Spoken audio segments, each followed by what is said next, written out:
m'appelle Régis de Isara, je suis artiste animalier, taxidermiste, qui consiste donc à naturaliser les animaux, c'est-à-dire essayer de leur redonner la vie.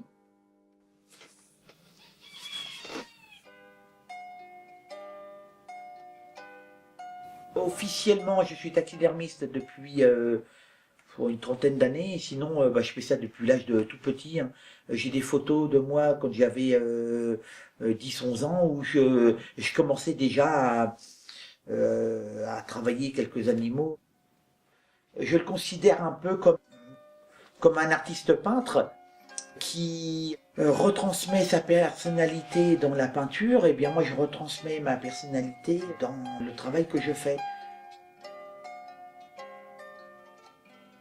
Le type d'animaux qu'on me demande le plus, ça sera les chevreuils, enfin les têtes, hein, les sangliers, ensuite tout ce qui est canard de la baie de Somme. Et puis après, on a les faisans, les perdrix, enfin un peu tout, quoi, c'est varié. Et puis maintenant, on a de nouveaux animaux à faire, puisque les gens vont chasser à l'étranger.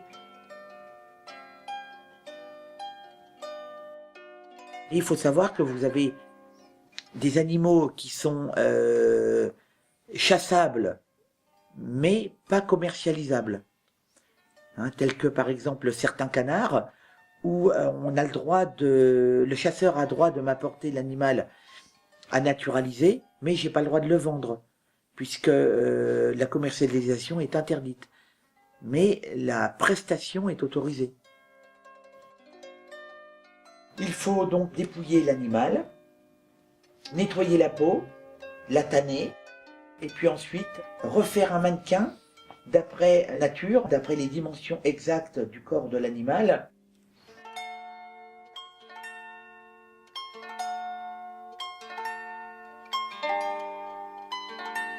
Ce que j'aime, c'est mettre en valeur les animaux. Ce qui fait en fait une bonne taxidermie, c'est retransmettre au maximum le côté naturel de l'animal.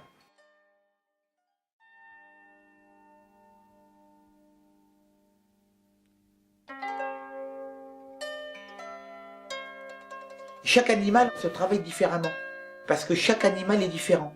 On peut avoir 10 canards d'alignés, aucun ne se travaille pareil.